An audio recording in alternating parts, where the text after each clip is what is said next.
welcome to another live commentary from the Stream Team. This time we will be covering the War of the Worlds 1938 and providing some commentary on it, since this one has an interesting story to say the least, and I'm excited to go over it with you. But let's bring in the guests, starting off with... I am the scales of justice, conductor of the choir of death. Sing, brothers, sing, sing! Hello. We're continuing our string of talking about good media. Anyway, let's bring in Trip. I'll say it again with my chest for the people sitting in back. The Wheel of Time is not medieval fantasy! What the actual fuck? Oh my god. You are going to pay for that. It would be extremely painful for you. Oh, not in the pleasant way you imagine, dear. Oh my.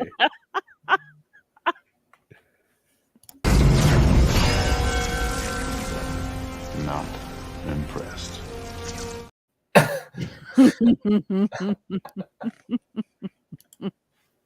Keep dreaming, hun. Anyway, let's bring in the Johan. Is everything ready? Do it. Thousands of souls extinguished by the push of a button.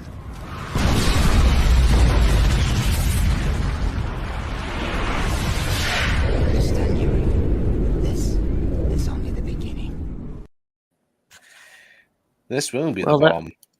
That explains the War of the Worlds most of the time. Indeed. Oh, they look so Alrighty. cute. They look so cute. Yeah, Indeed. everybody else gets a nice introduction. What happened to my cool introductions? No. Oh, you should, Dan, you should go like, "What's up, my fellow? Oh, hello, my fellow kids." Yeah, I could tell. He's going to ramp up the torment now. Uh-huh. How you doing, my fellow kids? Yeah. Wait, you mean that? How do you do, fellow kids? God damn it. All right, so keep in mind that I will comment verbally as I can, but I will definitely be listening. But I'll be muted while I listen. All right. Okay, let's get started.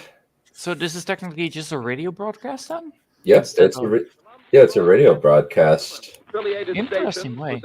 From the great and late Orson Welles. Broadcasting system and its affiliated stations present Orson Welles and the Mercury Theater on the Air in The War of the Worlds by H.G. Wells.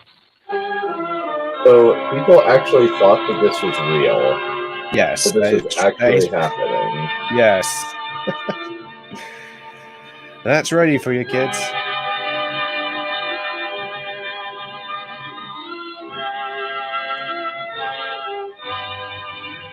Actually, I remember watching a documentary about Ladies and this. gentlemen, the director of the Mercury Theater and star of these broadcasts. I forget where it was, but some person, I'm not making this up, someone actually believed that the local water tower near their town was one of the tripods going to the town or something. Greater than man's, yet as mortal as his own. We know now that as human beings busied themselves about their various concerns, they were scrutinized and studied, perhaps almost as narrowly as a man with a microscope might scrutinize the transient creatures that swarm and multiply in a drop of water. With infinite complacence, people went to and fro over the earth about their little affairs, serene in the assurance of their dominion over this small, spinning fragment of solar driftwood, which by chance or design, man has inherited out of the dark mystery of time and space. Yet across an immense ethereal gulf, I do like a lot of the minds that are to delivery our in this. This minds is as ours are to the beasts in the jungle. I really like the voice. Vast, cool, and I think this is unsympathetic. Orson Welles. I think. Regarded this third the with guy who envious eyes. Unicron. Slowly and surely through their plans He against did not give a crap, but he still. the 39th year of the 20th century came the Great Yeah. Disillusionment. Near the end of October, business was better. The war scare was over. More men were back at work. Sales were picking up. On this particular evening, October 30th, the Crosley service estimated that 32 million people were listening in on radios. Oh, funny that. Not much change in temperature.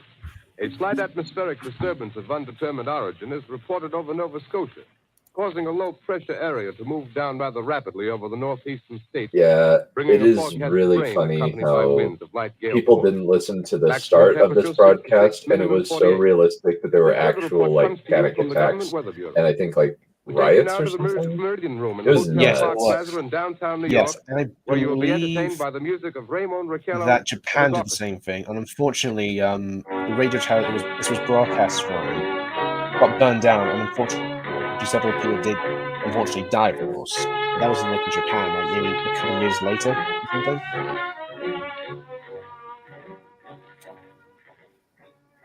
Good evening, ladies and gentlemen. From the Meridian Room in the Park Plaza Hotel in New York City, we bring you the music of Raymond Raquello and his orchestra. With a touch of the Spanish, Raymond Raquello leads off with La Comparsita.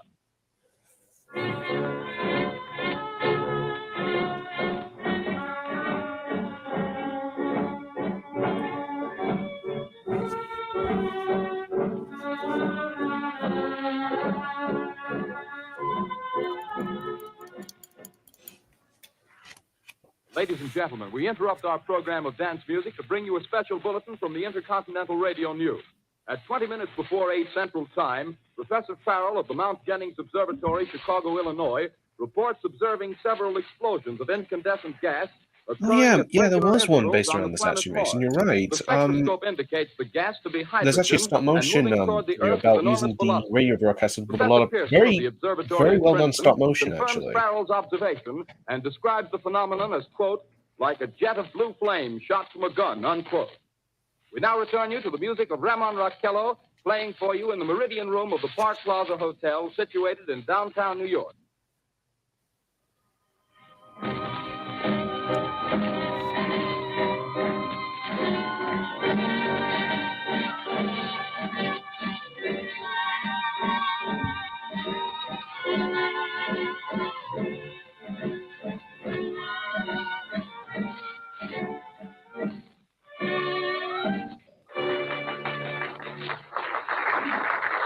And now a tune that never loses favor, the ever-popular Stardust, Raymond Raquello and his orchestra.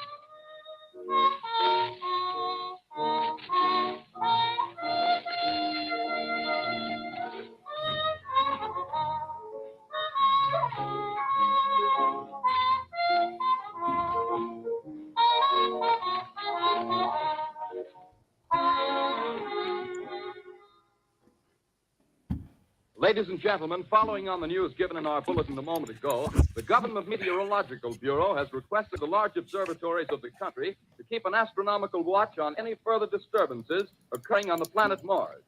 Due to the unusual nature of this occurrence, we have arranged an interview with a noted astronomer, Professor Pearson, who will give us his views on this event. In a few moments, we will take you to the Princeton Observatory at Princeton, New Jersey.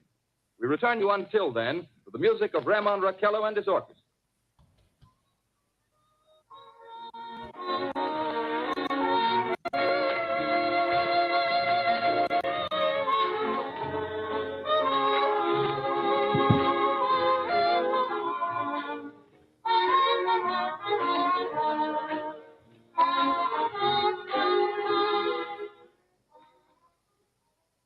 We are ready now to take you to the Princeton Observatory at Princeton, where Carl Phillips, our commentator, will interview Professor Richard Pearson, famous astronomer.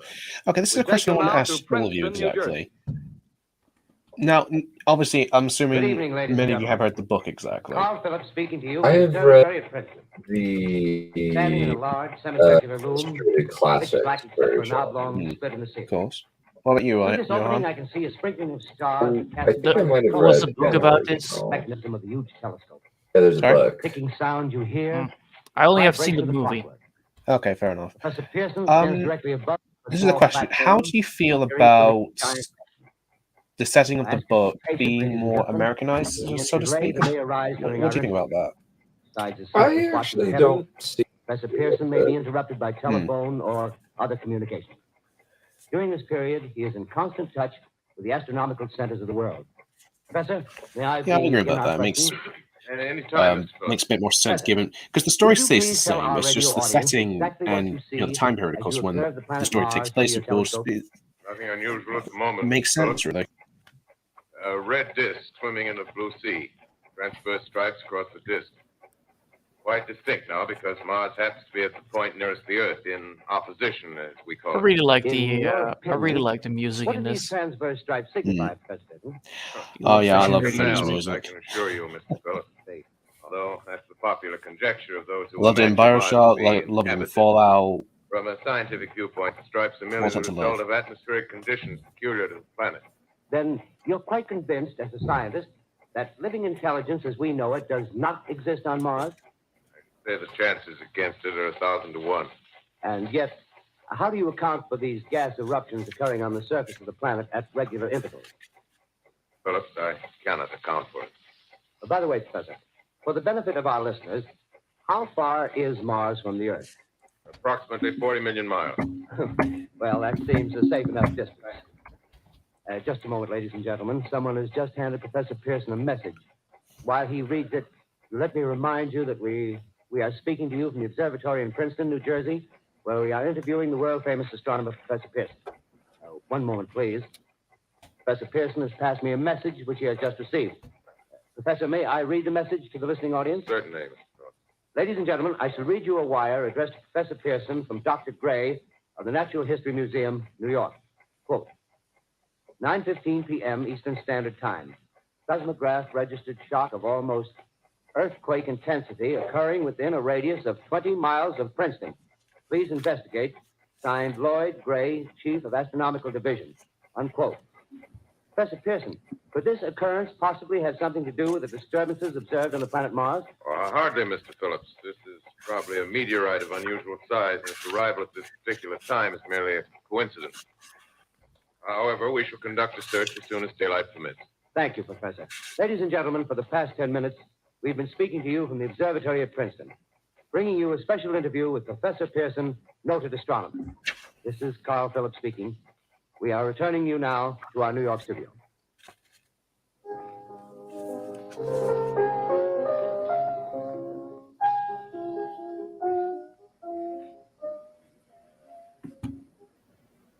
Ladies and gentlemen, here is the latest bulletin from the Intercontinental Radio News.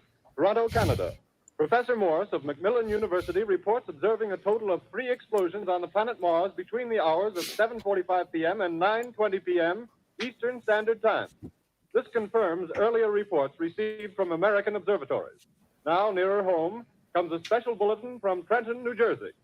It is reported that at 8:50 p.m., a huge flaming object, believed to be a meteorite, fell on a farm in the neighborhood of Grover's Mill, New Jersey, 22 miles from Trenton. The flash in the sky was visible within a radius of several hundred miles, and the noise of the impact was heard as far north as Elizabeth. We have dispatched a special mobile unit to the scene, and we'll have our commentator, Carl Phillips, give you a word picture of the scene as soon as he can reach there from Princeton. In the meantime, we take you to the Hotel Martinet in Brooklyn, where Bobby Millett and his orchestra are offering a program of dance music.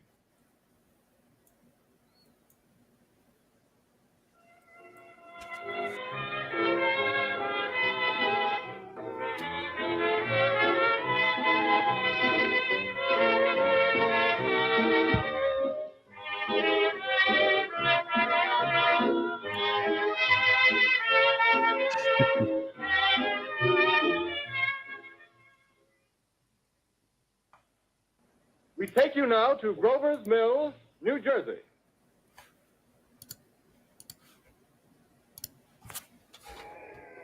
Ladies and gentlemen, this is Carl Phillips again, out at the Wilmot Farm, Grover's Mill, New Jersey. Professor Pearson and myself made the 11 miles from Princeton in 10 minutes.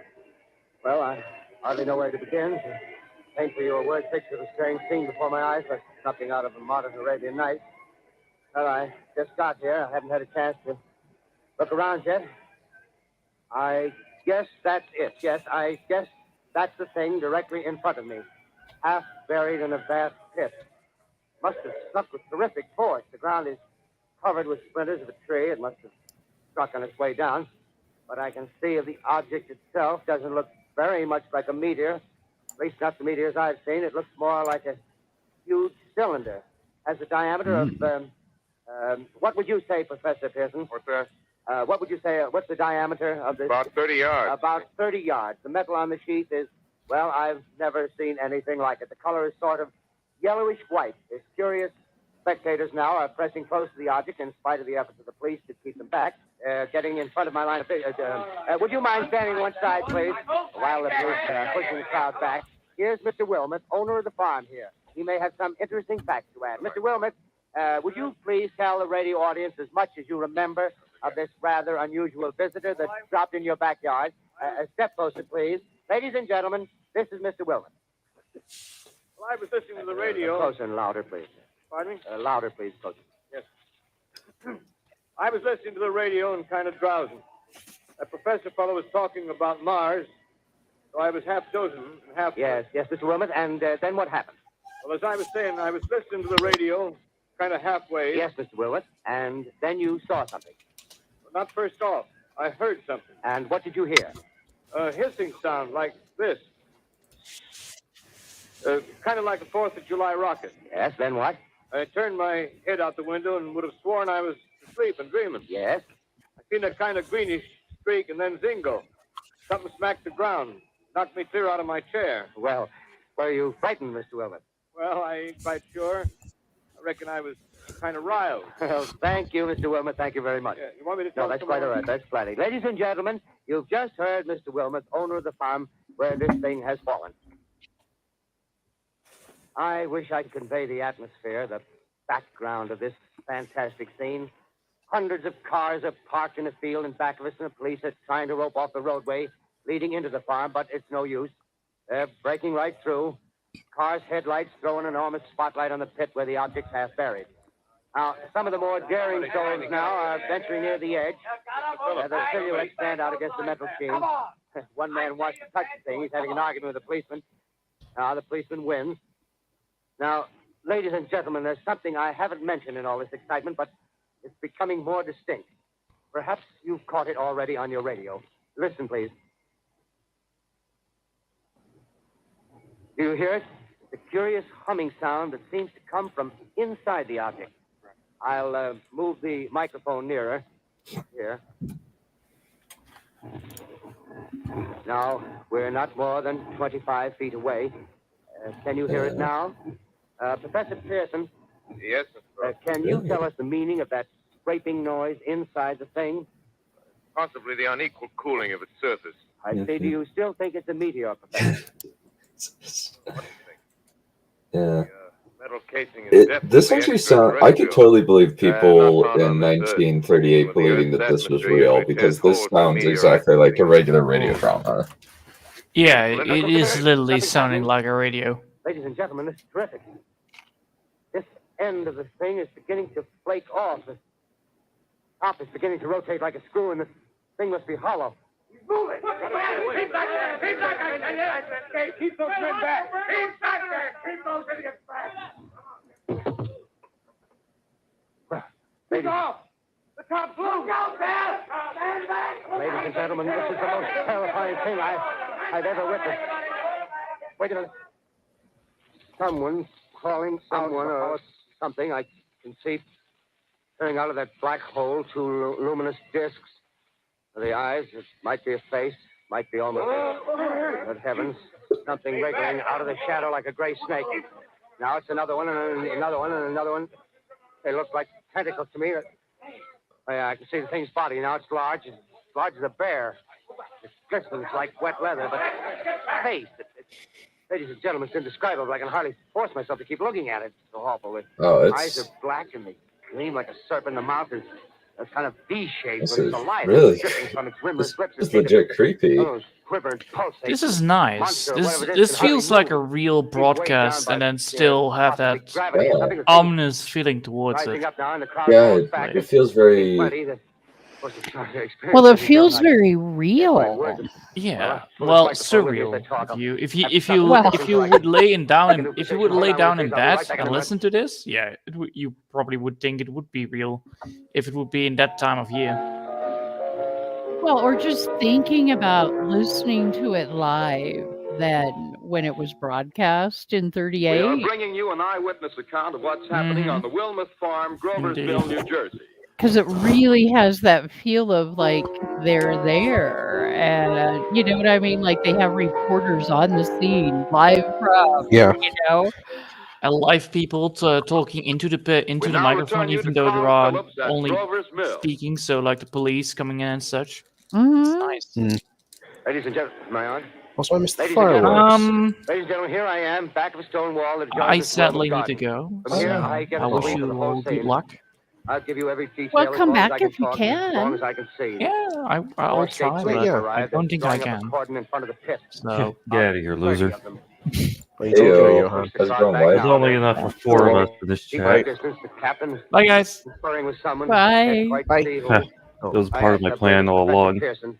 Yes, it is. Now they've parted, and the professor moves around one side, Oh, I missed studying the the object fireworks. while Yay. the captain and two policemen advance with something in their hands. I can see it now. It's a white handkerchief tied to a pole. Flag of truce. Those preachers know what that means, what anything means. Wait a minute, something's happening. Humped shape is rising out of the pit. I can make out a small beam of light against a mirror. What's that? There's a jet of flame springing from that mirror that leaps right at the advancing men. It strikes them head on. Lords are turning into flames. Now the whole field's caught up by the woods of fires. There's gas spreading everywhere. Coming this way now, about 20 yards to my right. Okay, that would sound super Ladies and freaking gentlemen, due to creepy. circumstances beyond our control, Yeah. we are unable to continue the broadcast from Grover's Mill. Especially when they play Evidently, it there's absolutely some straight difficulty with here. our field transmission. However, we will return to that point at the earliest opportunity. In the meantime, we have a late bulletin from San Diego, California. Professor Indelkoffer, speaking at a dinner of the California Astronomical Society, expressed the opinion that the explosions on Mars are undoubtedly nothing more than severe volcanic disturbances on the surface of the planet. Yeah. We continue now with our piano interlude.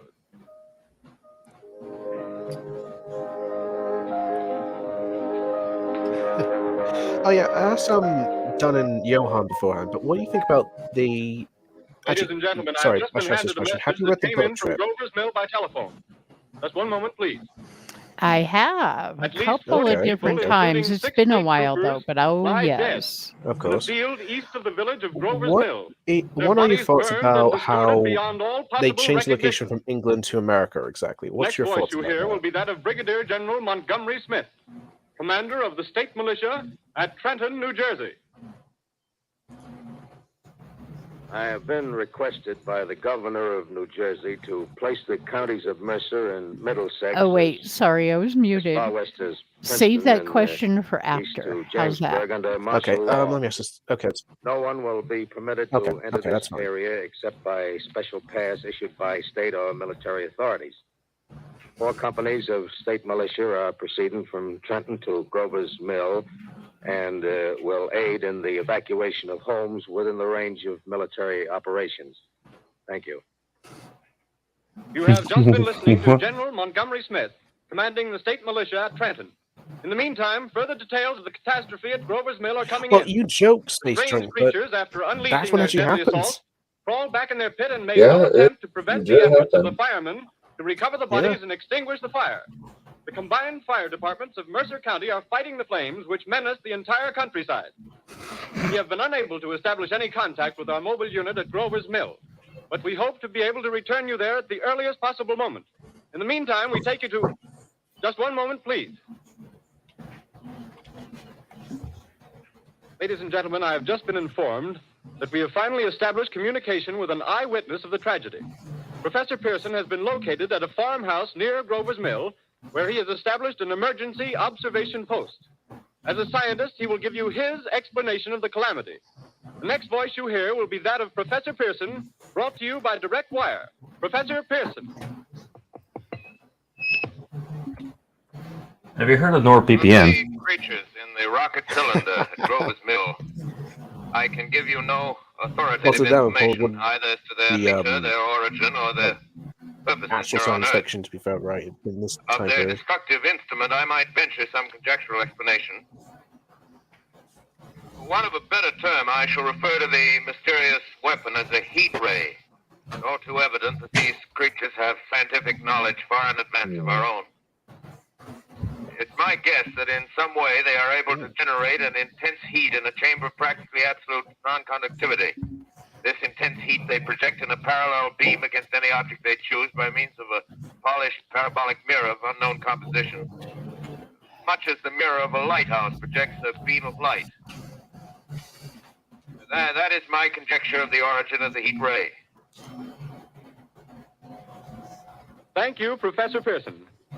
Ladies and gentlemen, here is a bulletin from Trenton. It is a brief statement informing us that the charred body of Carl Phillips has been identified in the Trenton Hospital. Now here's another bulletin from Washington, D.C. The Office of the Director of the National Red Cross reports 10 units of Red Cross emergency workers have been assigned to the headquarters of the state militia, stationed outside of Grover's Mill, New Jersey. Here's a bulletin from State Police, Princeton Junction. The fires at Grover's Mill and vicinity are now under control. Scouts report all quiet in the pit, and there is no sign of life appearing from the mouth of the cylinder.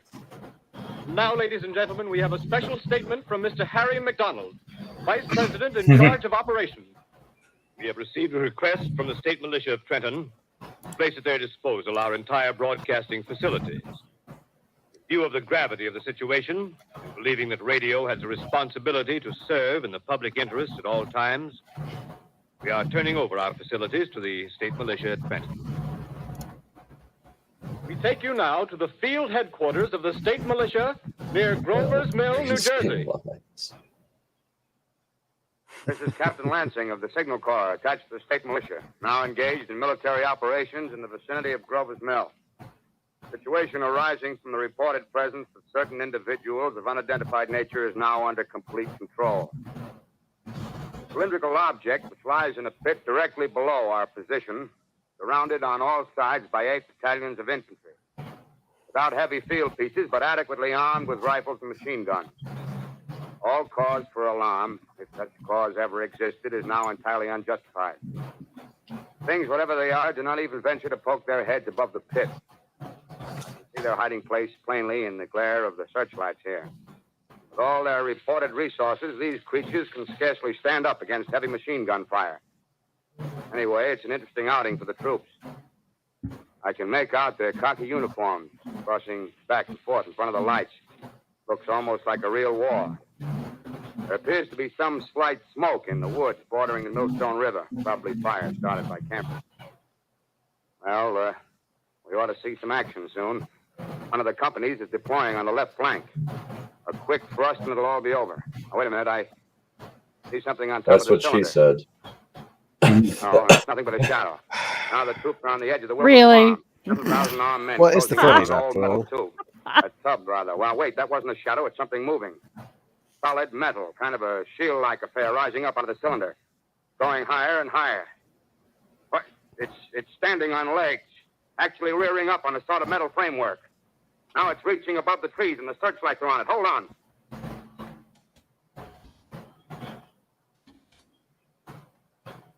Ladies and gentlemen, I have a grave announcement to make.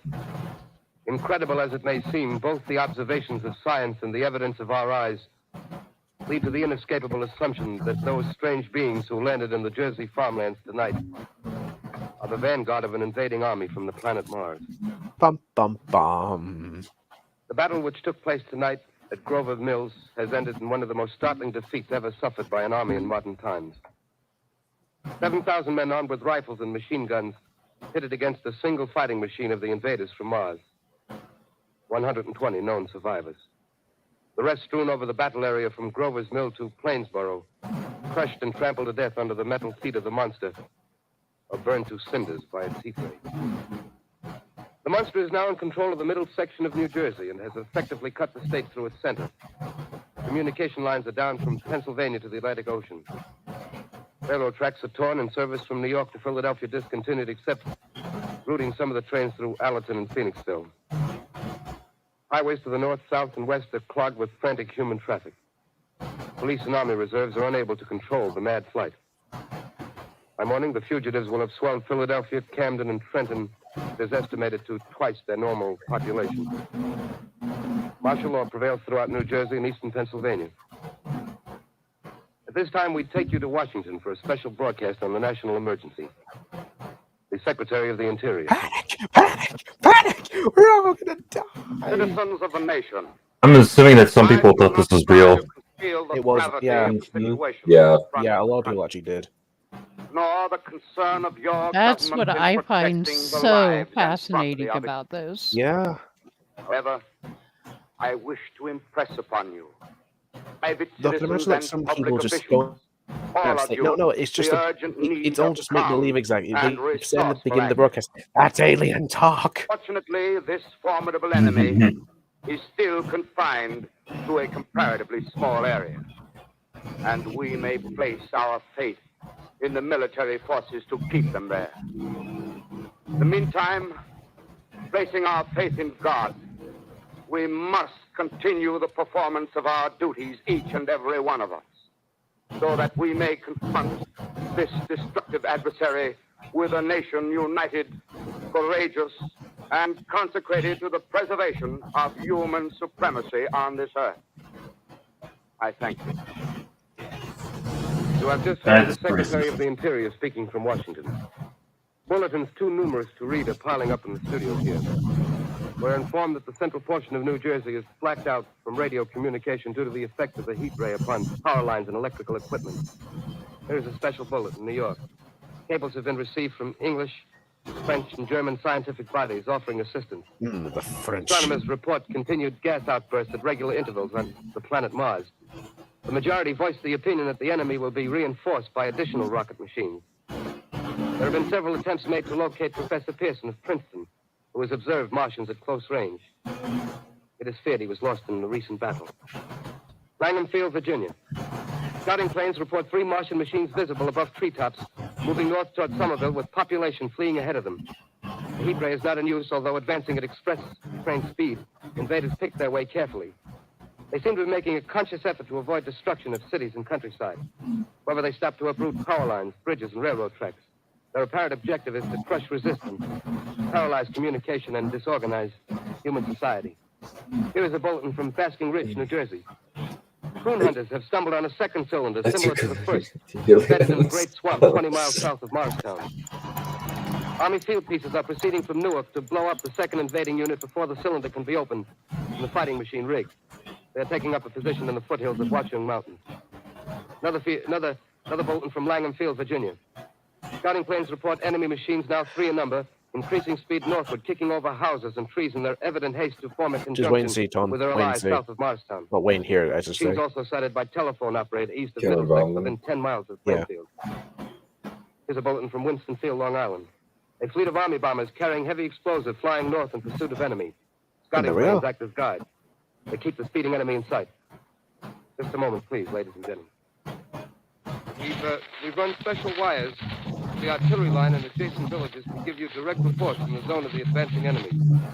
First, we take you to the battery of the 22nd Field Artillery, located in the Watchung Mountains. Range 32 meters. 32 meters, Direction 39 degrees.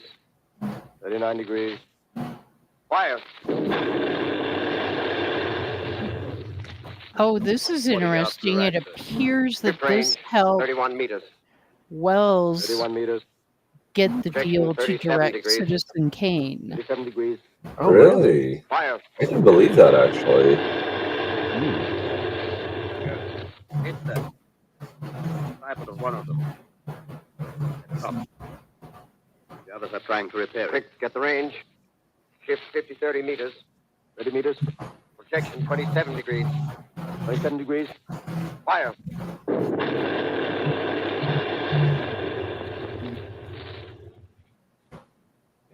It'll answer. Letting off a smoke. What is it? Ah, this part. the ground. Moving fast. Put on gas mask. Ready to fire. Shift to 24 meters. 24 meters. Projection 24 degrees. 24 degrees. Fire. You can't see, sir. We're coming nearer. Get the range. 15 feet. Meters.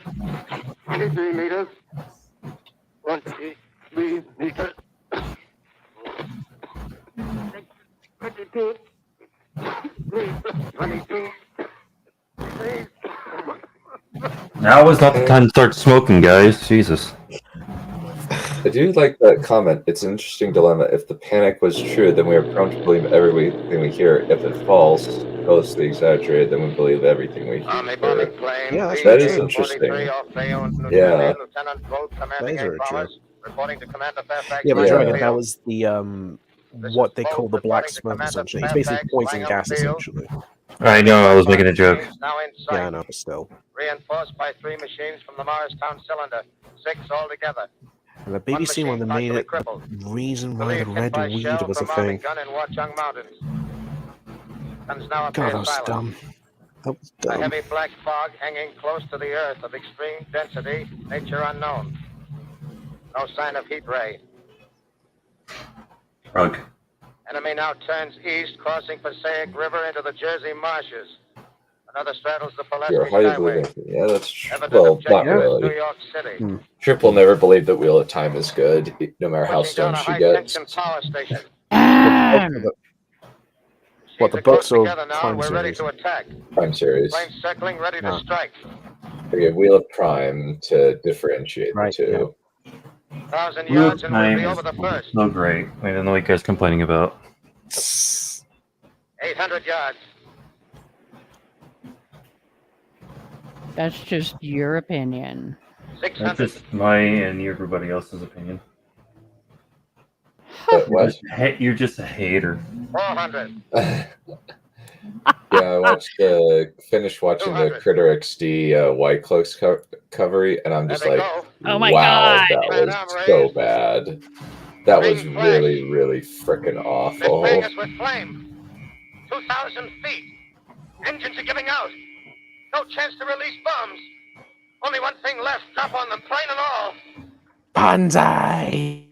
We're And what diving the- on the first one. Now the engine's gone. 8.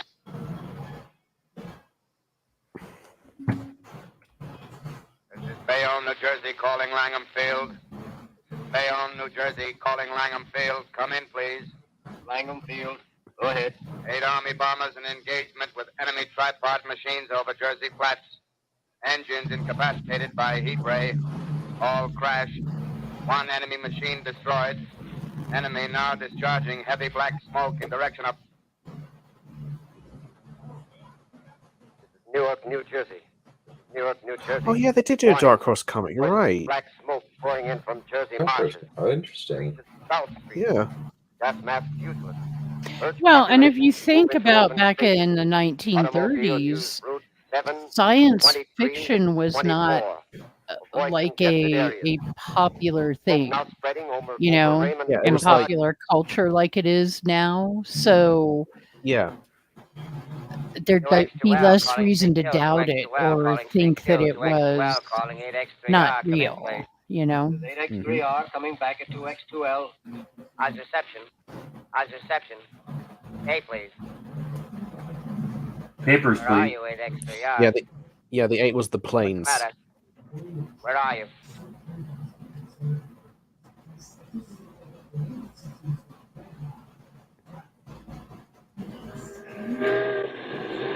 I'm speaking from the roof of Broadcasting Building. I'm speaking from the roof of Broadcasting Building, New York City. The bells you hear are ringing to warn the people to evacuate the city as Martians approach. Estimated in the last 2 hours, 3 million people have moved out along the roads to the north. Hutchison River Parkway still kept open for motor traffic. Boyd bridges to Long Island hopelessly jammed. All communication with Jersey Shore closed 10 minutes ago. No more defenses. Our army is wiped out. Artillery, Air Force, everything wiped out.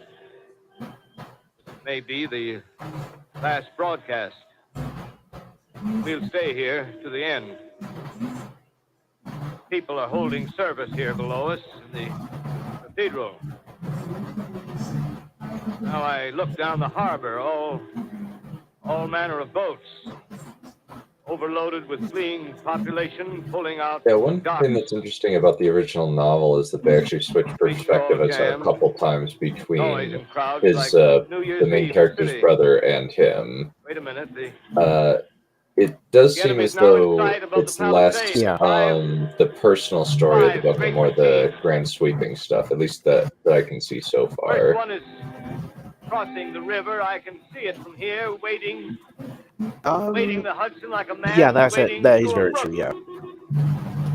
A bulletin is handed me. Martian cylinders are falling all over the country. One outside of Buffalo, one in Chicago, St. Louis. Seem to be timed in space. Now the first machine reaches the shore. He stands watching, looking over the city. Steel Cowlish head is even with the skyscrapers. He waits for the others. They rise like a line of new towers on the city's west side. Now they're lifting their metal hands. This is the end now. Smoke comes out, black smoke drifting over the city. People in the streets see it now. They're running toward the East River, thousands of them, dropping in like rats. Now the smoke's spreading faster. It's reached Times Square. People are trying to run away from it, but it's no use. They're falling like flies. Now the smoke's crossing 6th Avenue. Oh god, they're all getting 5th COVID. Avenue. 100 yards away. It's 50 feet.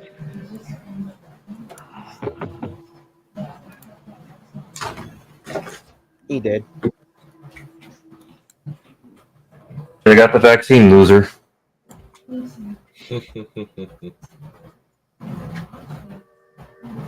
Oh, Space Junk, you're absolutely right. What the BBC did to the red weed and the black smoke is just so bloody stupid.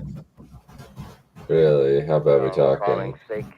Okay, so the red weed, by and large, was a pollen essentially. It came with them essentially, which is more than reasonable exactly.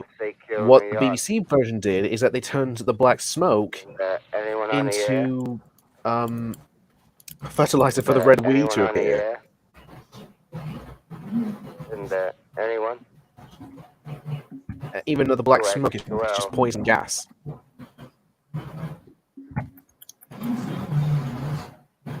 You are listening to a CBS presentation of Orson Welles and the Mercury Theater on the Air in an original dramatization of The War of the Worlds by H.G. Wells.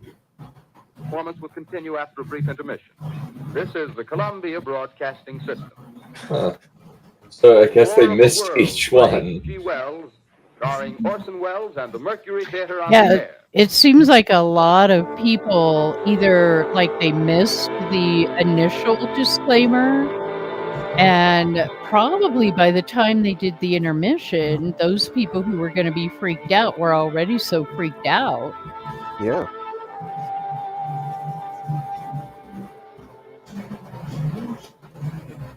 I just kind of think today, going back to our little discussion about believing what you hear or immediately not believing anything you hear, Hiding in this I empty think house near Grover's Mill. small island of daylight cut off by the black smoke from the rest of the world. But in today's world, there could actually be an alien invasion, and an awful lot of people would be like, nah. Life that has no You know, continuity or with the zombie apocalypse, and until they actually got bitten. lonely derelict Yeah. So it's kind of the worst of both worlds, you know? Richard Pearson. Yeah. Look down at my blackened hand. Try to connect them with a professor who lives at Princeton and who, on the night of October 20th, glimpsed through his telescope an orange splash of light on a distant planet. My wife, my colleagues, my students, my books. Oh, but there's many problems with the BBC War of the Worlds. There's so many goddamn problems. My world. I've heard really bad things about it. Did they ever exist? Yeah. Am I Was Richard BBC Pearson? like the dollar store of like movies and media back then or something? Do days exist without calendars? Does time pass when there are no human hands left to wind? Well, guessing like the Narnia series, it kind of was. Back in the day, for a while it was cheap because of little book that was meant to record the just movement the of the stars. But right, I must live, and to live I must eat. lack of budget that the British funding had for filming and other things. But there's a lot of things that people like old Doctor Who, etc. Martian above the black smoke. Who? Smoke still holds the house in its black coil, but length there's a hissing sound, and suddenly I see a Martian mounted on his machine, spraying the air with a jet of steam as if to dissipate the smoke. I watch in a corner as his huge metal legs nearly brush against the house. Exhausted by terror, I fall asleep. Morning. Sun streams in the window. Black cloud of gas is lifted, and the scorched meadows to the north look as though a black snowstorm had passed over. I venture from the house. I make my way to a road, no traffic. In a wrecked car, baggage overturned, a blackened skeleton. Push on north. For some reason I feel safer trailing these monsters than running away from them. And I keep a careful watch. I've seen the Martians feed. Should one of their machines appear over the top of trees, I'm ready to fling myself flat on the earth. Come to a chestnut tree. Chestnuts are ripe. Fill my pockets. Just keep alive. 2 days I wander in a vague northerly direction through a desolate world. Finally, I notice a living creature. A small red squirrel in a beech tree. I stare at him and wonder. He stares back at me. I believe at that moment the animal and I shared the same emotion. Joy of finding another living being. Push on north. I find dead cows in a brackish field, and beyond the charred ruins of a dairy in a silo, ain't standing guard over the wasteland like a lighthouse, deserted by the sea. Astride the silo perches a weathercock. The arrow points north. North. Next day, I come to a city. City vaguely familiar in its contours, yet its buildings strangely dwarfed and leveled off as if a giant had sliced off its highest towers with a capricious sweep of his hand. Well, Chicago's Tuesday. The outskirts I found Newark. Newark, undemolished but humbled by some whim of the advancing Martians. Presently, with an odd feeling of being watched, I caught sight of something crouching in a doorway. I made a step towards it and rose up and became a man. Huh. Man armed with a large knife. Stop. Huh. I come from many places. A long time ago from Princeton. Mill. Yes. Grover's Mill. There's no food here. This is my country. All this end of town down the river. There's only food for one. Where you going? Oh God, no! He's talking to Mel Gibson. I don't know. Mm-hmm. I guess I'm looking for people. Hey, what was that? You hear something just then? No. Only a bird. A live bird. Get to know that birds have shadows these days. Hey, we're in the open here. Let's crawl in this doorway here and talk. Have you seen any Martians? We're going over to New York. Tonight, the sky's alive with their lights, just as if people were still living in it. Daylight, you can't see them. 5 days ago, a couple of them carried something big across the flats from the airport. I think they're learning how to fly. Fly? Yeah, fly. Then it's all over with humanity.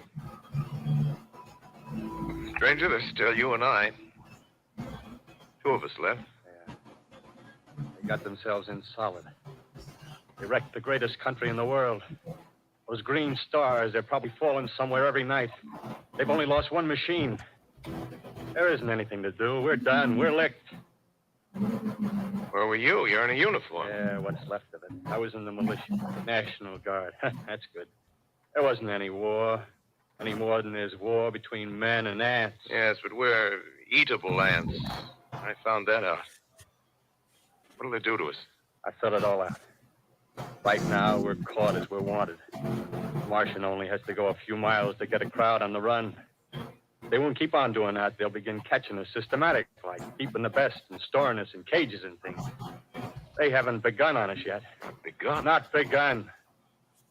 All that's happened so far is because we don't have sense enough to keep quiet. Bothering them with guns and such stuff and losing our heads and rushing off in crowds.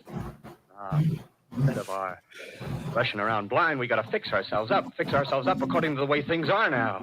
Cities, nations, civilization, progress. I think it's part of the recording, actually. What is there to live for? Well, there won't be any more concerts. Yeah, I was Years or kind so, of and thinking no that. dinners at restaurants. Yeah. If it's amusement you're after, I guess the game's up. What is there left? Life, that's what. I want to live. And I want to live! we're not going to be exterminated. Well, given the situation, I don't blame him. I don't mean to be caught either. Yeah, don't Tamed, blame me either. fattened, and bred like an ox. What are you gonna do? I'm going on. Right under their feet. I got a plan. We men as men, we're finished. We don't know enough. We got to learn plenty before we got a chance. We've got to live and keep free while we learn, see? I've thought it all out, see? Tell me the rest. Well, it isn't all of us that are made for wild beasts. That's what it got to be. That's why I watched you. Watched you. All those little office workers that used to live in these houses, they be no good. They haven't any stuff in them. Run off to work. I've seen hundreds of them running to catch their commuter's train in the morning. Afraid that you can't if they didn't. Running back at night. Afraid they wouldn't be in time for dinner. Lives insured and a little invested in case of accidents. Yeah, and on Sundays, worried about the hereafter. Martians, they'll be a godsend for those guys.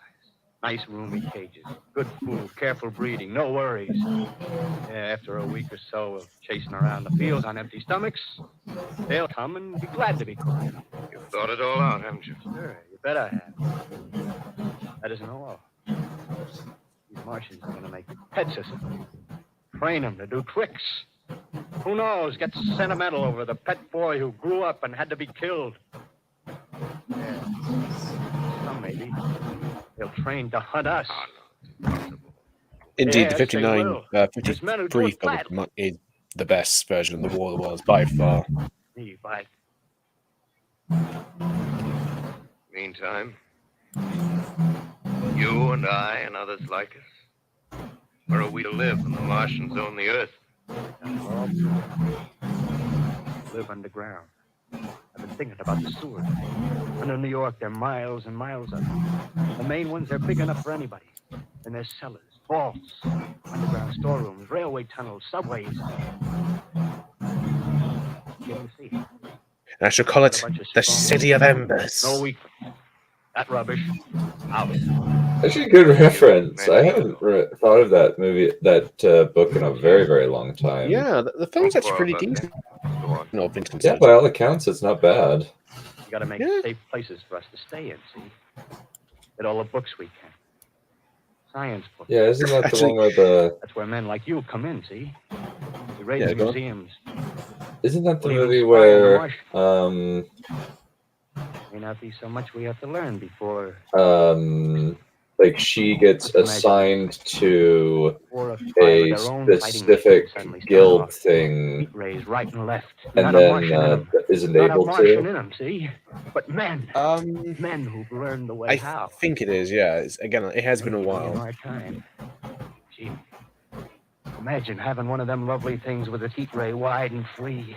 We'd turn it on Martians. We'd turn it on men. We'd bring everybody down on their knees. That's your plan. You, me, more. Actually, truth be told, I actually thought the City of Ember books was like a spin-off series of the War of the Worlds or something when I was younger. Not to your world. Bye, stranger. Well, after parting with the artilleryman, I came at last to the Holland Tunnel, entered that silent tube. Anxious to know the fate of the great city on the other side of the Hudson. Cautiously, I came out of the tunnel and made my way up Canal Street. Reached 14th Street, and there again were black powder and several bodies and an evil, ominous smell from the gratings of the cellars of some of the houses. I wandered up through the 30s and 40s. Stood alone on Times Square. Caught sight of a lean dog running down 7th Avenue with a piece of dark brown meat in his jaws. A pack of starving mongrels at his heel. Made a wide circle around me as though he feared I might prove a fresh competitor. Walked up Broadway in the direction of that strange powder. Past silent shop windows, displaying their mute wares to empty sidewalks. Past the Capitol Theater. Silent. Dark. God damn it. A shooting gallery where a row of empty guns faced an arrested line of wooden ducks. Near Columbus Circle, I noticed models of 1939 motor cars in the showrooms facing empty streets. Over the top of the General Motors building, I watched a flock of black birds circling in the sky. Right on. Suddenly, I caught sight of the hood of a Martian machine, heading somewhere in Central Park, gleaming in the late afternoon sun. Insane idea. I rushed recklessly across Columbus Circle and into the park.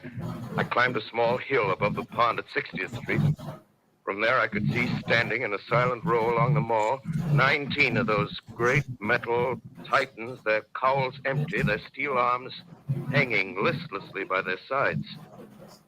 I looked in vain for the monsters that inhabit those machines.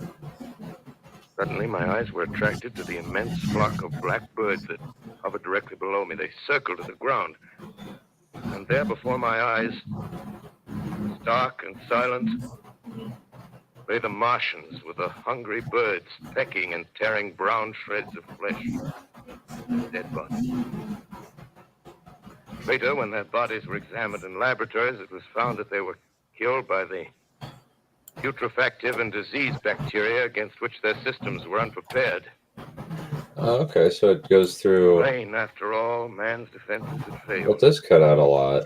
Interesting. God, as wisdom is put upon this earth. Before the cylinder fell, there was a general persuasion that through all the deep of space, no life existed beyond the petty surface of our minute sphere. Now we see further. Dim and wonderful is the vision I've conjured up in my mind of life spreading slowly from this little seedbed of the solar system throughout the inanimate vastnesses of sidereal space. But remote dream, maybe. Maybe that the destruction of the Martians is only a reprieve to them and not to us. future ordained, perhaps.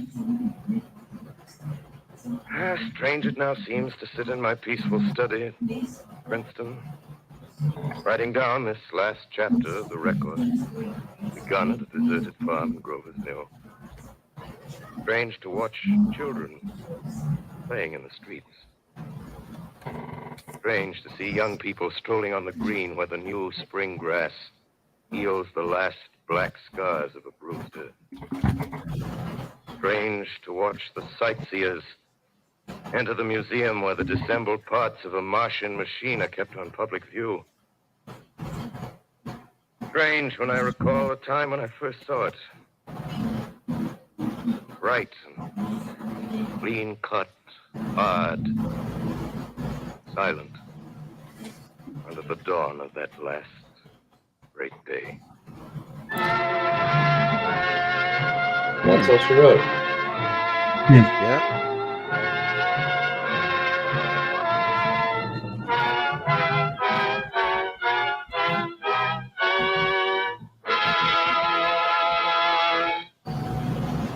This is Orson Welles, ladies and gentlemen. Out of character, to assure you that the War of the Worlds has no further significance than as the holiday offering it was intended to be. The Mercury Theater's own radio version of dressing up in a sheet and jumping out of a bush and saying boo. Starting now, we couldn't soap all your windows and seal all your garden gates. By tomorrow night, so we did the best next thing. We annihilated the world before your very ears and utterly destroyed the CBS. You will be relieved, I hope, to learn that we didn't mean it, and that both institutions are still open for business. So goodbye, everybody, and remember, please, for the next day or so, the terrible lesson you learned tonight. That grinning, glowing, globular invader of your living room is an inhabitant of the pumpkin patch, and if your doorbell rings and nobody's there, that was no Martian, it's Halloween. Okay, that is legitimately hilarious. Tonight, the Columbia Broadcasting System Orson and its Welles, the affiliated stations troll of coast the to century. coast has brought you the War of the Worlds. No doubt. Such a classic. Yeah, actually, it was very good. I was surprised at how faithful it was to the original book. They did kind of, it does kind of go as ever so slightly impersonal. But the nice thing is, it feels so real, though. That's the main thing that I very much enjoyed about it, is how authentic it feels. I can see why people were scared out of their minds by this in the 1930s. And sorry, go for it. Yeah. No, you give. I was interrupting. Go on. Oh, I was just going to say, in 1938, I totally buy when kind of there was no idea what like fiction was capable of, really, or at least like various mediums beyond books were capable of. So it was really interesting to see just how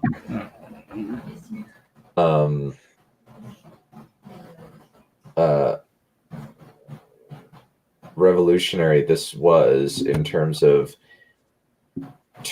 getting a genre into the mainstream. Oh, Trip, you have something to share? Well, this is the article that I was talking about, and it's got a couple of interesting points in regards to some of the chat in the chat. But so yeah, it was the night before Halloween. So yeah, troll of the century, definitely. But it's interesting how they talk about, that few of the people listening to the radios were listening to CBS when it was announced that it was a dramatization, right? So they were tuned into NBC and then probably channel surfed onto this particular broadcast. So Yeah, they're, that is 100% suddenly they're in the middle of listening to something that sounds like a real emergency broadcast type of thing, Mhm. So then they just talk a little bit about the actual presentation, but then they talk about the panic. So, Oh boy. yeah, and I guess I could just kind of read this. The fright that Wells put into America, however, was much greater than he thought. Although the program included a reminder at intermission that it was a dramatization, thousands of anxious and confused listeners believed it to be real. They they besieged police departments, newspapers, and CBS with phone calls. In New Jersey, Ground Zero, National Guardsmen wanted to know where they should report for duty, and the Trenton Police Department fielded 2,000 calls in under 2 hours. And in 1938, that's a lot of insane. freaking calls. Yeah. In Providence, Rhode Island, hysterical callers begged the electric company to cut power to the city to keep it safe. Let's see. And this is a good point. Fear and anxiety had become a way of life in the 30s, and it took little to rattle jittery Americans.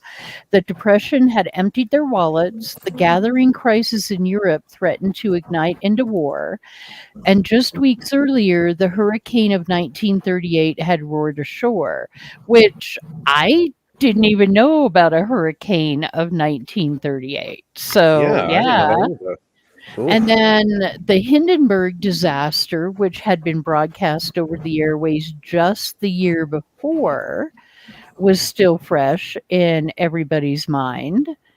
The newspaper industry also felt unease from the increasing popularity of radio, and seeing a chance to strike back at its rival, it gleefully collected the sporadic reports of individual confusion and weaved them into a narrative of mass hysteria. Newspapers reported suicide attempts, heart attacks, and exoduses from major metropolitan areas. So, in a way, that kind of reinforces, darn it, who said that in chat? Victoria?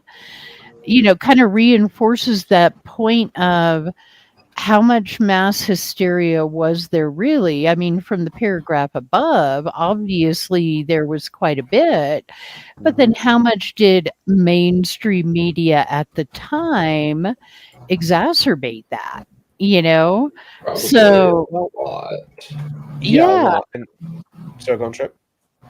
No, I was just going to say that's really interesting. I mean, what have we got here? Feverish headline: Fake radio war stirs terror through the U.S. Showing a photograph of a war victim, a woman who had ran out in panic and fell and broke her arm. So then we have Orson Welles' response. Yeah. So go ahead, Codex. Yeah, because Orson Welles, I think, had to go to Congress or something like that to publicly apologize for what he did or something. If this is what the article's going to say. Well, okay, so with threats of lawsuit, CBS went into damage control.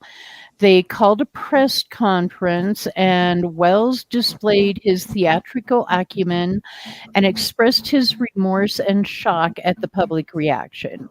I can't imagine an invasion from Mars would find ready acceptance when he said when asked if he pranked the country. This is funny, though. Decades later, however, Wells admitted the kind of response was merely anticipated by us all. The size of it, of course, was flabbergasting. So this kind of, back to your question that you asked me earlier, Codex, about what were my thoughts on it being, changed so that it was an attack in America rather than in Britain. Yeah. I think Well, I think it basically had to be done for several reasons. I mean, number one, it's America, and even back in the 30s, or even more so in the 30s, patriotism, arrogance, Americans are the only, people on the planet, yada, yada, that kind of attitude that pervades the U.S. So, of course, number one, if they're going to do it in the U.S., it's going to take place in the U.S., right? But if they were kind of expecting or even wanting that kind of response, if that's what they were aiming at, right? Which makes sense. You want it to have an impact, right? So, admittedly, if they had done it as was originally in the book, where it took place in Britain, I mean, it would not have affected people in the US that way that were listening to it. And of course, Britain, British people, probably not very many of them were listening to this. So, in that, looking at it that way, it had to happen that way. I mean, there's just no other way. But from an emotional point or a reader point of view, you want it to take place where it actually took place in the book.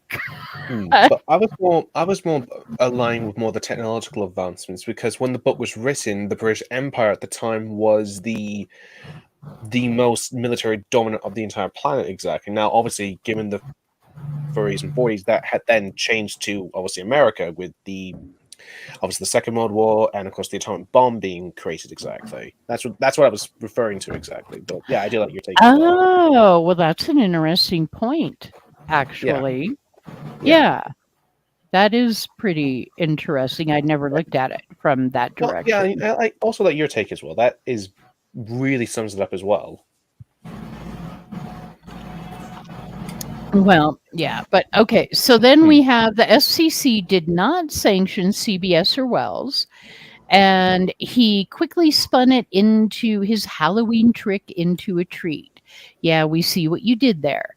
History.com, okay? So, thanks to what became known as the Panic Broadcast, the radio program signed Campbell's Soup as a sponsor, which would have been freaking huge back then, I imagine. Yeah, I think massive. That's an impressive grab, actually. Well, yeah. And then this is what I was saying earlier, and this is where I got that comment from. Soon after, Wells inked a deal to direct Citizen Kane. So even though the article doesn't specifically say, hey, this is why he got to do that, I mean, you have to think that without that popularity and all the publicity and everything like that, he may very well not have, It had to have an impact on him getting that deal. So I found that very, very interesting. And that broadcast was awesome. Yes. It was. Yeah, all around. Agreed. It's a very cool story. Oh, also another thing about why the difference between the book to the reason it was changed from Britain to America, because like I said, during the time when the book was written, military-wise and culturally-wise, the British Empire was essentially sucking the life out of a lot of the countries that the Empire took over. Exactly, it's sucking all its resources essentially. So the Martians, by God, exactly, were essentially sucking the lifeblood of obviously innocent people, exactly, and taking the livelihoods away from everyone else, exactly. Well, you don't say, Codex. Really, the British Empire was sucking the life out of everything around it. Well, I'm sorry. Where's Becca? Where's Becca? We need to.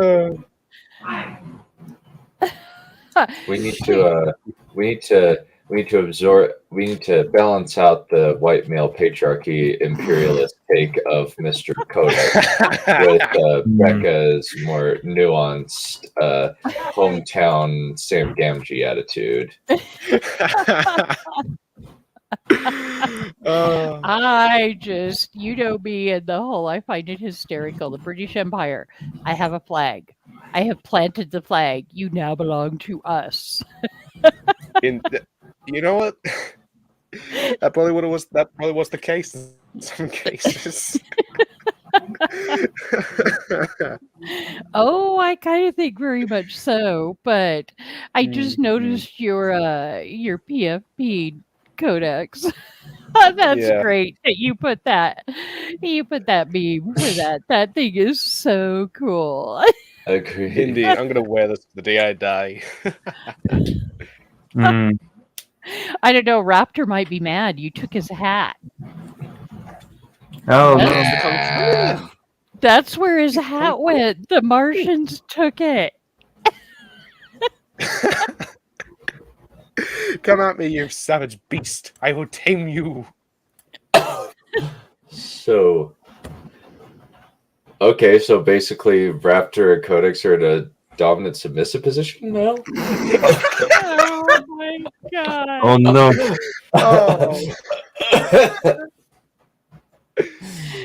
Oh. What is happening?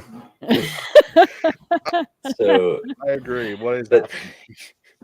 That is an interesting comment to make. That technology creep is why they have to give them force fields, because otherwise, they just won't be able to make it happen. Indeed, yeah, that's another reason why. Yeah. Okay, so as a dissenting opinion, as usual, I mean, I'm not saying that I disagree with that per se, but when you think about an alien invasion force, they would have completely different materials on their vehicles, their spaceships, their weapons, whatever. So, who's to say that any of our weapons would be able to penetrate them or affect them? That's true. I mean, which in a way is kind of technology creep, but I'm enough of a cynic that I'm kind of like, okay, somebody who can actually field space vessels of some type, that have reached that technological level. I don't know that I think we're pretty arrogant to think that our militaries would stomp them. And that's why I think that the War of the Worlds has still lived on to this day. Exactly, it's a reminder that you really shouldn't say, "Oh, we're the top shit military force out there," because, like Nick Fury said, we're hopelessly outgunned if there is anything out there. Exactly. Well, hopefully they're the nice aliens, although I don't know why they would be. That. Well, well, look at me for example. Nice, cutesy. We are from the planet Gooblu. Go No, I think they would just come harm us for whatever. Oh, undoubtedly. Yeah, Mason said another good point as well. Yeah, George Pye heard in 1953 heard this from military advisors who studied the book. Mm-hmm.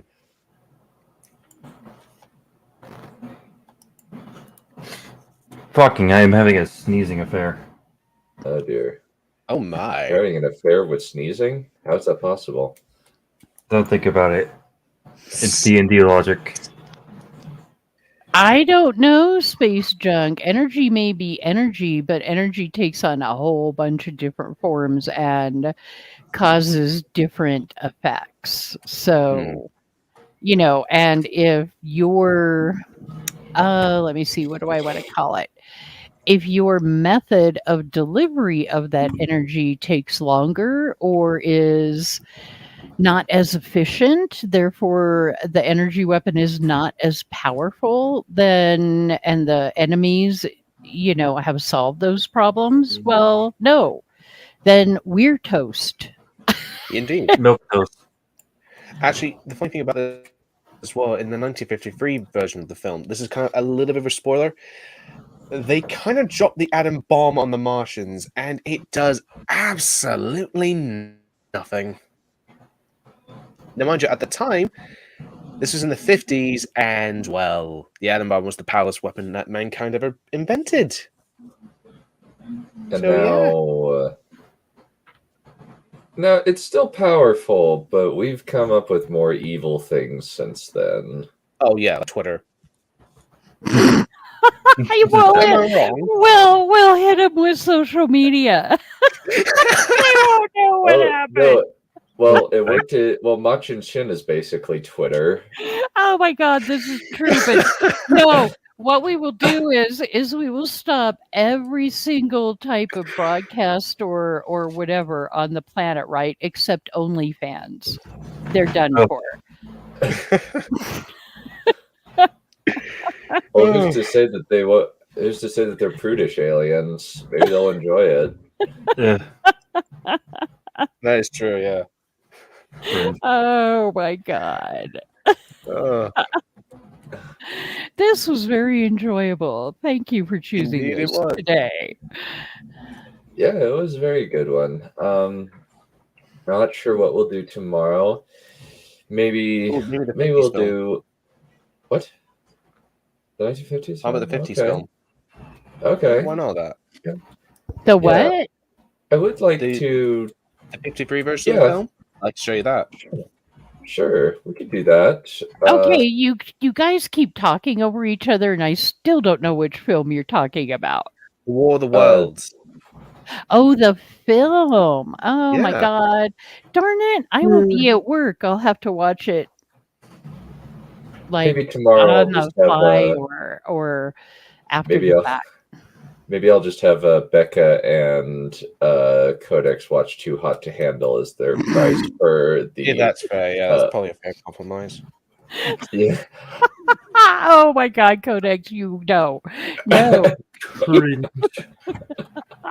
Look, I've been through hell and back again. I think I can handle this. Oh, I'm sure you can, but oh my God. I do have... Okay. No happy smug lord noises over there. Thank you very much. But Too Hot to Handle is kind of humorous, in that reality TV kind of way, because you're just watching these people and you're going, okay, how much of this is scripted and how much of this is them just being like some of the stupidest, shallowest people I have ever seen in my life. So, have you guys seen? Any of you guys seen AI Seinfeld? No, I have not. No. Why? Because you have to see some of it. It is. Is it like Neil Breen? It's AI. It is an attempt by AI to create an episode of TV. That probably has to be freaking hilarious. Let's just say there was a deleted skit that got that AI's YouTube channel banned from YouTube because it was talking smack about trans people at one point. I can't even, with all of the crap going around, talk about mainstream media taking something and running with it, as well as Twitter and YouTube and whatever. But man, everybody's having a spaz attack about Chat GPT. The AI chatbot that is a stalker in love with the dude and has named herself something completely different. And I'm like, people, really? What do you this thing was created by humans, and so if it appears to be insane, why is this a surprise to you? But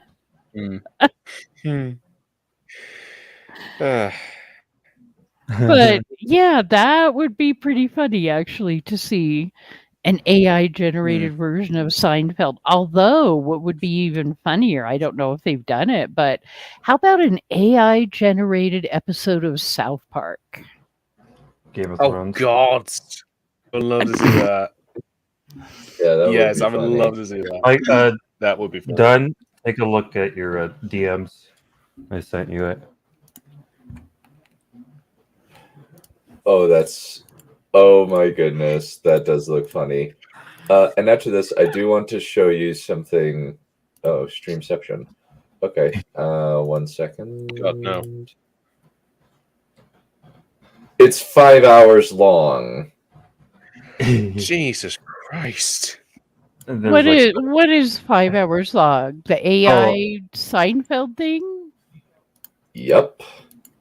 Holy crap. There's can be like a little clip of it.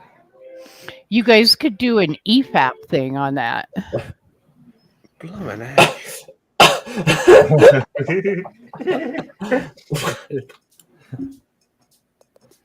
Hi everyone, thanks for coming out tonight. So I'm sure you're all wondering why someone like me is here on stage, right? Yeah, that's what I thought. Well, this morning, my mom asked me if I wanted eggs for breakfast, and all I could think was, no, Ma, I ordered takeout. What? What? I don't have to worry What? about cleaning up after myself. I'll tell you what, though. I can barely boil water, let alone make breakfast. Oh, that's... But this isn't the only thing I'm bad at. I don't even know how to spell restaurant. Anyone else here have that same problem? The good news is, I'm not alone. Alright, enough of that, let's get to the real jokes. So what kind of animal hides in your fridge? A zebra. Oh wait, it's a gnat. Anyway, speaking of hiding things in the fridge, ever put your leftovers in there and then forget where they were? Forget where they were? What? Oh my god. Wow. Oh, we should look up AI Seinfeld deleted scene. Oh, Jesus Christ. How long is that? 6 hours? No, it's like 30 seconds. Oh, okay. So, Codex. Well, I wish we could actually no. I'll wait till Becca can watch this because I think that with the Snape wives, it'll be particularly amusing. As the context of the Snape wives, this will be particularly amusing. You had to bring that up, didn't you? Well, it's Snape on The Bachelorette. Are you new here, Codex? What the hell? The skit is No, unfortunately not. The skit is Studio C Snape Severus Snape on The Bachelorette.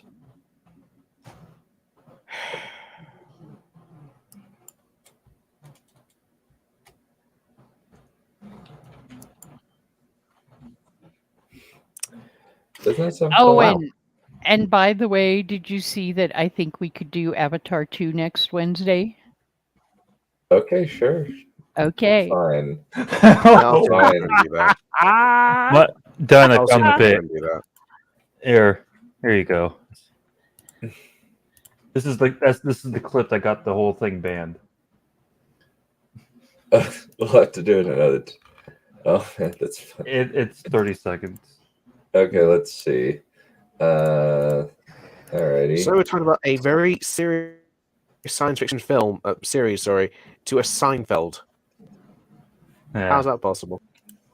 Hello. Stand-up set in a club. Mm. There's like 50 people here, and no one is laughing. Anyone have any suggestions? I'm thinking about doing a bit about how being transgender is actually a mental illness. How all liberals are secretly gay and impose their will on everyone. Wow. Something about how transgender people are ruining the fabric of society. But no one is laughing, so I'm going to stop. Thanks for coming out tonight. See you next time. Wow. Wow. That's... Yeah, I don't care who it is right there. Jeez. Wow. Well, you know, surprising. all these things should truly be indicative to people of, these AI creations are just pulling all that information and data in from everything out there that's available to them. And this is what they're coming up with. A lot of this crazy, insane stuff. So, it's kind of like, doesn't that indicate anything to people? Like, hello? So they were talking about, I think it was Reed brought up like Independence Day in chat, but that kind of makes me think of Eagle Eye. I don't know if you guys have seen that movie. But yeah, it's kind of like also iRobot. You have the AI overlord that kind of goes crazy about taking control and protecting humanity from itself. And I'm just going, hello, self-fulfilling prophecy.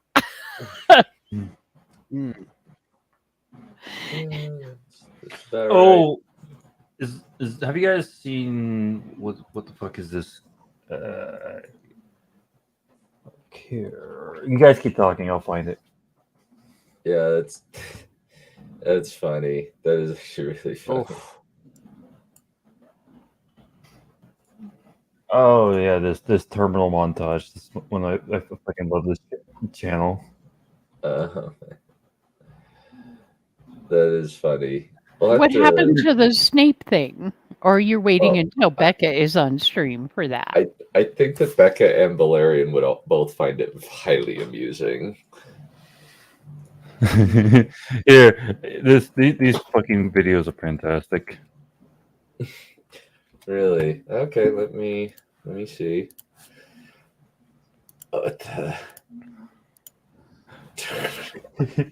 Okay, we can do this. Though we'll probably have to consider this the last one of the stream, though. Yes.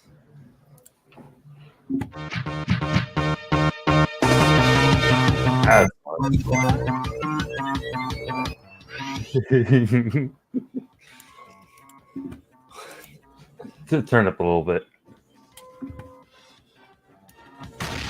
In the time before time, there was the spheres.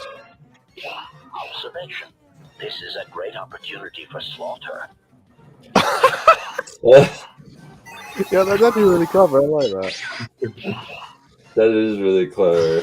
Yeah. What am I watching? Lethal Pokemon on a budget of $10. Oh my god. Oh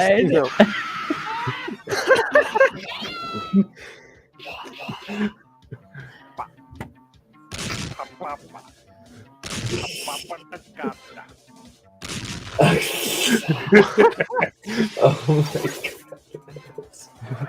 What on earth is this?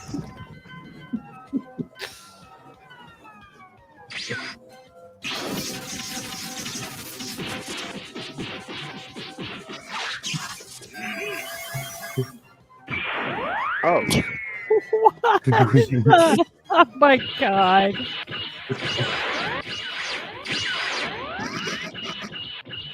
Oh.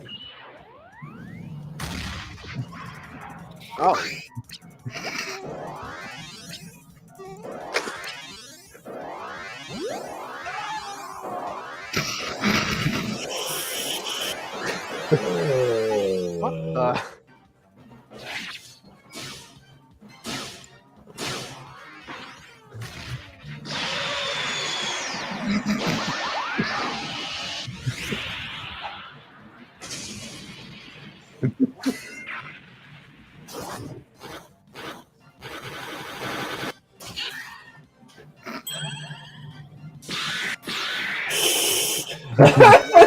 You will suffer the pain of 1,000 deaths by my sword.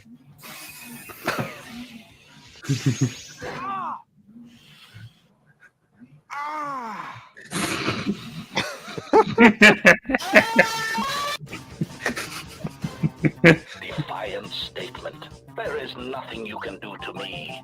Do your worst. Revolting. Oh.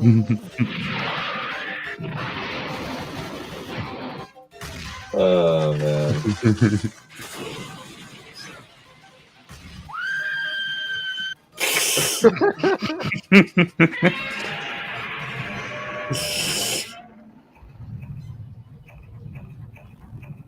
Oh no!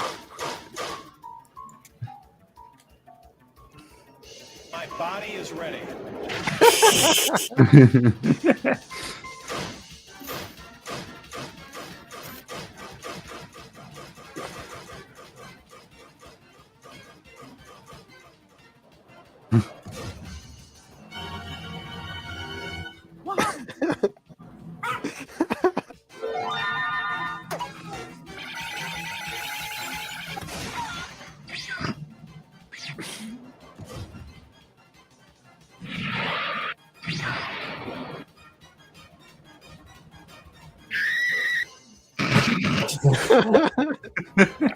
Oh man.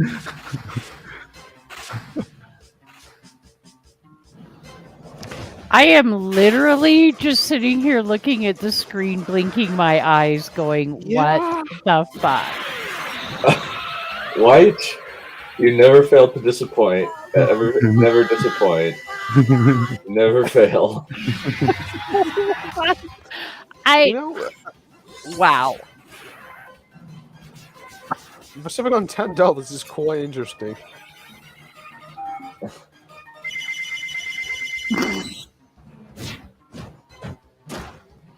Okay, you know what I'm enjoying the most about this? The sound effects. Yeah. Oh no. Oh no.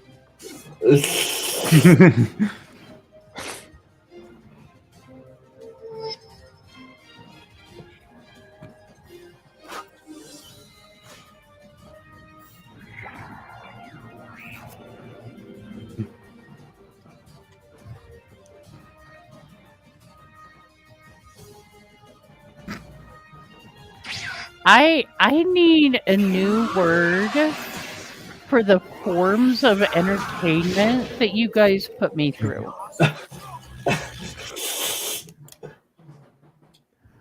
Tomfoolery, shall we say? Okay, what wait, go back. Okay, what are those supposed to be? Pokemon. No. What are the blue saggy things supposed to be on that thing? Blue saggy things. I don't know. I think they're supposed to be Japan, I don't legs, know. but they look like boobs. Well, no, the legs are underneath those. So we have Would you boobies sagging to I the think you're knees. asking too many questions. Yeah. Blame it on Am I wrong? Dud. He has destroyed what little mind I had. You're welcome. Yeah. I think they're knees. That's what I'm thinking they look like. Could that be a knee? I don't know. Blame Japan.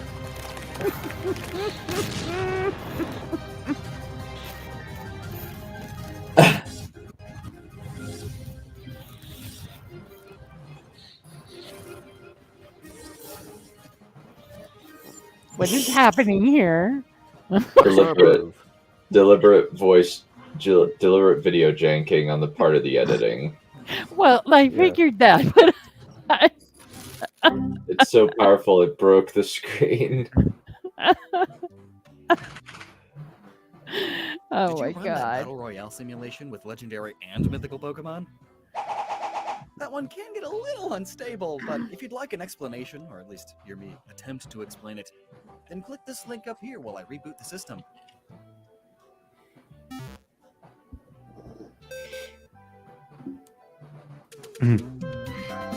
Wow. In Facebook, it's The the forms of entertainment we find. There's another one like Yeah. Speedrunner Mario, and it's fucking fantastic. Oh, Jesus Christ. I like how we just talk about a classic British literature and then talk about a Japanese media outlet. I mean, we're talking about a very serious British novel adaptation of a novel exactly, and then we talk about literal legalized cockfighting. What, am I wrong? That's what Pokemon is. Yeah, you're right. Yeah, it's cockfighting. Yeah. I don't know. Given I'm like, the communities I hang around now, I would be very disappointed if things didn't go off the rails. That's true. Especially considering how drunk the White Cloaks get when they're watching really bad stuff. Well, Oh, to the point where you just fall over. Yeah. I think they might. I don't think they've gotten to that point yet. They've gotten. I pretty close. think Dane fell off the chair once. Oh, wow. However, I think that was the recap that that very few people have seen. You Well, have a copy of it. You just never watched it. Yeah, I haven't had the opportunity. I need to download it though. But yeah, so this has been fun. We'll have to talk more about War of the Worlds some other time. Of course. So that we can kind of discuss what exactly it's all about, what happens in the story, etc. Since it's a good book, it's a really cool story. That Well, and you do have several versions of it that you could review, because you've got a couple of different movies at least. You've got the newer movie, the Tom Cruise version. There is a couple of different series out there. One is rather recent. I can't remember what streaming platform I was watching that one on. Was it the Paramount? Amazon one? Oh, no, Paramount, really? Well, and I could be wrong. I can't remember because I switch them up constantly. But Fair enough, yeah. yeah, there was a rather recent one that had quite a different take on it, and yeah, that could give you a lot of different things to look at there. Yeah. If you want a little more of a hiatus before continuing on with the with the J.K. Rowling legacy. And give you a hiatus from recovering from Avatar 2. Who actually seen that? I haven't. I have, unfortunately. It was not worth it for the chicks and giggles. It was not worth it. I'm sorry, guys, but I'm 4 parallel universes ahead of you. Yeah. And I'm a tripod. With a hat. With a hat. And a tea. Yeah. You're the Martian version of the Monopoly Man. I just crashed. Oh, top of the morning to you, lady. Top of the morning to you. I am a pathetic use for a human being now. That's very true, mate. That's very true. No, that needs to be, if that's the case, that needs to be a PFP of what's his name that did The Room. Oh, Tommy Wiseau? Oh, he's fantastic. Well, hi, Mark. I did not hate her. That's not true. I did not hate her. That's bullshit. I did not. Oh, hi, Mark. I'm sorry. Was this a little late for this? Yeah. Well, hi, Trip. It's a bit late for that, yeah. Oh, crap. It is. Well, it's. I did not watch it. It is bullcrap. I did not watch it. I did not. Well, hi, White. Oh. The last time I wore this is when we were on that Anomaly stream when he did the stupid. Oh, God, the Gandalf thing. Christ. That was really funny. Oh. That was really, really funny. And now Was I'm on Merlin my newest. inspired by Gandalf. And now I'm on my newest rendition. I also have another one. Yeah. Anyways. Yeah. Alrighty, The montage is fantastic. Oh, they are very funny, it seems. They do a lot of funny stuff. Alrighty. Well, alright, everybody. Thank you guys for coming and watching us through various things. Mostly memes, as well as War of the Worlds. We'll have to talk more about it in depth another time, but yeah, this was interesting. We'll see you guys later. Adios. Your mom.